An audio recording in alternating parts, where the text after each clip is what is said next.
Hello, crafty friends, and welcome back to my YouTube channel. This is Cassie. I'm actually over on the Rabbit Hole Designs blog making a card using this lovely stamp, and this is called Heart Dance. And I'm also going to be using this really pretty paper along with some watercolor paper, and then I'm also going to be using this really cool stencil called the Square Illusion Stencil. These two products are new to the Rabbit Hole Designs, and I have used them once before, so if you'd like to see more with it, head on back to my channel and you'll get a look. So what I'm doing is I'm taking that watercolor paper and I'm putting that into my makeshift splatter box along with the stencil. I spritzed some fired brick Distress Oxide ink over the top of it. And then I'm going to take another piece of watercolor paper. I'll spritz this with water, and then I'll stick that watercolor paper down right on top of that. This is just another way to get more use out of the color that you already put and to get a little bit more use out of your stencils. So I'll flip that over and you'll take a look at just how different both of those backgrounds really are. So it's neat. You can get two cards out of one spritz with the stencil.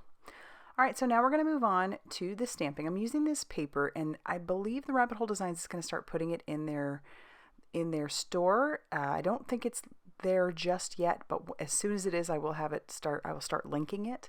If you noticed in the picture, or when I held it up to the light, it does have a little bit of shimmer, and it actually works really nicely with Copic colors. I think it blends very, very nicely. You don't need to use as much ink, if that makes sense. You know, sometimes when you're coloring, you'll notice that you're having to put down a lot more ink just to cover an area, but this, I've noticed, you just don't have to do that. I put that into my Misti and I stamped that out using Memento Tuxedo black ink, because that is an alcohol marker friendly ink, and then I'm going to start coloring. I'll put all the colors up on the screen for you, and I'm using a color combination, a skin tone and hair that I don't typically use. Oftentimes when we're coloring, we tend to color our little images like the people that we know, and we obviously know a lot of different types of people, and so it's fun to branch out and do different colors. So this was the E53, and I'm using a darker tone here. This is the E55, and as you'll notice here, before I've blended it in, it does look a little bit dark. It looks a little harsh. But as I said, this paper blends pretty nicely. And so I'll just blend that out using my lighter color. And it just kind of evens itself out, which is really, really nice. Then I'll move on to the hair. I'm going to use a dark color for the hair, dark color combination. And they're both going to get the same hair color. So this is C7. And you know, when you're trying to make black hair, you wouldn't typically color it with like the black Copic marker. The black marker is 100 is the number on it, or 100. But you wouldn't want to go with that because it's going to completely cover your lines, and it is black. And you might want to use it in parts, like in very small doses, but you're not going to want to color your entire image like that, just simply because you'll cover up all your lines and then you'll have no definition in the item that you're coloring. So I'm just I use a lot of flicking motions, if you've noticed, while I color.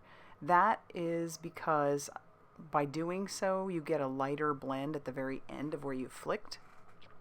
And so then it's a whole lot easier to blend out, especially if you're using colors that are a little bit farther away from each other on the spectrum.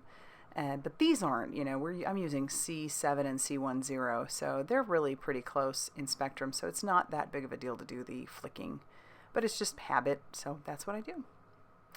Now I'm moving on to some red because I want this to match the background that I just used with the stencil. So I'm coloring that up with R24, and then my darker color is going to be R29. And I will use some harsher lines. So if I want it to be a little darker in some areas, I won't use as much flicking. I will just use, a straight edge kind of line and maybe not blend it out as much. His jeans are going to be a blue. And if you noticed, I have a little bit of a shadow coming up on my table. I had a little buddy who just could not help himself. Every time I put him down, he jumped right back up. So it was a battle between the two of us this day when I was filming. He wanted to be a part of every little thing I was doing. So you'll get more glimpses of Max, that's for sure. And he's getting bigger. I think he's doubled in size since we got him a few weeks ago. All right, now I'm going to move on to stamping my sentiment. So I'm just going to use some of that paper, just the scrap that I colored on, just because I like the cohesion. I like that it's going to match what I Copic colored on. Everything will kind of go together. And I'm pulling out my guillotine trimmer. I don't know why I didn't buy one of these sooner. I will say though, I thought it was going to be a little bit more heavy duty, and when I say heavy duty, I just thought it was going to be heavier, but it isn't. So I'm going to put a base down at the bottom because I want these little kids or people to look like they are actually dancing on something rather than just floating. And so I've put that down, and I'm going to trim the excess off. I'm going to trim down my sentiment panel, and then I'm going to use some foam tape on the back of my people, and also I'm going to use it on the back of my sentiment just to give a little bit of dimension. I'll peel off all that release paper, put them down. I'll peel off the release paper on my sentiment, and then I'll try and line that up using my glass mat.